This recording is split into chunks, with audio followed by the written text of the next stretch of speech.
ಶ್ರೀ ಕ್ಷೇತ್ರ ಧರ್ಮಸ್ಥಳ ಗ್ರಾಮಾಭಿವೃದ್ಧಿ ಬನಹಟ್ಟಿ ವಲಯದ ಸೋಮವಾರಪೇಟೆ ಕಾರ್ಯಕ್ಷೇತ್ರದಲ್ಲಿ ಸ್ವಸಹಾಯ ಸಂಘಗಳ ಮಾಸಿಕ ಒಕ್ಕೂಟ ಸಭೆಯನ್ನ ಹಮ್ಮಿಕೊಂಡಿದ್ದು, ಸಭೆಯನ್ನ ದೀಪ ಬೆಳಗುವುದರ ಮೂಲಕ ಉದ್ಘಾಟನೆ ಮಾಡಲಾಯಿತು.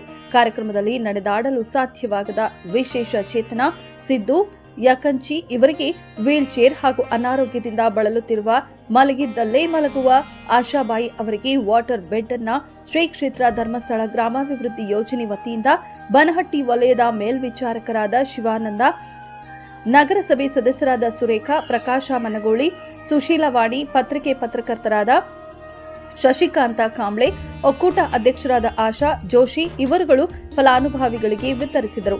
ಶ್ರೀ ಕ್ಷೇತ್ರ ಧರ್ಮಸ್ಥಳ ಗ್ರಾಮಾಭಿವೃದ್ಧಿ ಯೋಜನೆ ಸಾಲ ಕೊಡುವ, ಸಾಲ ಕಟ್ಟಿಸುವ ಫೈನಾನ್ಸ್ ಸಂಸ್ಥೆಯಲ್ಲ, ಬದಲಾಗಿ ಇದು ಸ್ವಸಹಾಯ ಗುಂಪು ಮತ್ತು ಸ್ಟೇಟ್ ಆಫ್ ಇಂಡಿಯಾ ಬ್ಯಾಂಕಿನ ಪಾರ್ವತೀತ ಕೇಂದ್ರವಾಗಿ ಬ್ಯಾಂಕಿನ ಮೂಲಕ ಸಂಘಕ್ಕೆ ಸಾಲವನ್ನು ಕೊಡಿಸುವ ಮತ್ತು ಸಾಲವನ್ನು ಮರುಪಾವತಿ ಮಾಡಿಸುವ ಕೆಲಸ ಮಾಡುತ್ತಿದೆ.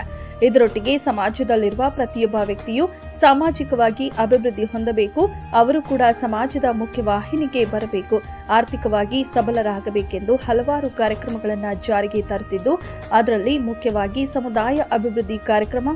ಈ ಕಾರ್ಯಕ್ರಮದಲ್ಲಿ ಸಮುದಾಯ ಭವನ ನಿರ್ಮಾಣ, ದೇವಸ್ಥಾನ ಅಭಿವೃದ್ಧಿಗೆ ಅನುದಾನ ನೀಡುವುದು, ನಿರ್ಗತಿಕರಿಗೆ ಪ್ರತಿ ತಿಂಗಳು ಮಾಶಾಸನ ನೀಡುವುದು ಹಾಗೂ ವಿಶೇಷ ಚೇತನರಿಗೆ ಅವಶ್ಯಕ ಇರುವ ಸಾಮಗ್ರಿಗಳನ್ನು ಒದಗಿಸುವ ಕೆಲಸಗಳನ್ನು ಯೋಜನೆ ಮಾಡಿಕೊಂಡು ಬರುತ್ತಿದ್ದು, ನಿಮ್ಮ ಸುತ್ತಲೂ ಇರುವ ವಿಶೇಷ ಚೇತನರನ್ನ ಗುರುತಿಸಿ ಅವರಿಗೆ ಅವಶ್ಯವಿರುವ ಸಾಮಗ್ರಿಗಳನ್ನು ಒದಗಿಸಿ ಅವರ ಮುಖದಲ್ಲಿ ಮಂದಹಾಸವನ್ನ ಮೂಡಿಸುವಂತಹ ಕೆಲಸ ನಮ್ಮೆಲ್ಲರಿಂದ ಆಗಬೇಕು ಎಂದು ವಲಯದ ಮೇಲ್ವಿಚಾರಕರಾದ ಶಿವಾನಂದ ತಿಳಿಸಿದರು.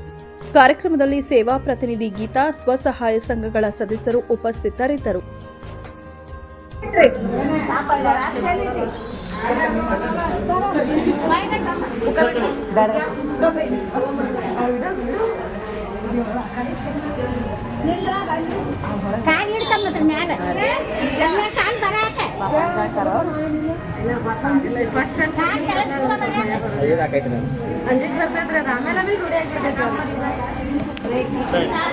ನೋಡಿ ಇಲ್ಲಿ